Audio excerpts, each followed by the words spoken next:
আসসালামু আলাইকুম। আশা করি সবাই ভালো আছেন।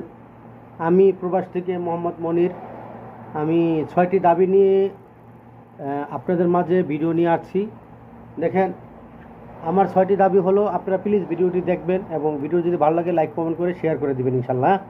আমার ১ নম্বর দাবি হলো, আমরা প্রবাসীরা প্রবাস থেকে অনেক সময় অনেক ধরনের কাজের থাকে বা গাড়িতে যে কোনো কারণে দুর্ঘটনায় মারা গেলে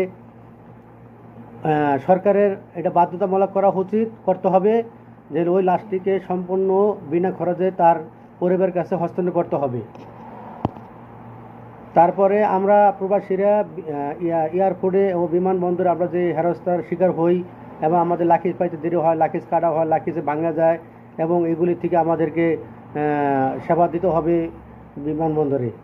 ২ নম্বরে আমাদের বাংলাদেশে যতগুলি মসজিদ আছে প্রত্যেকটা মসজিদের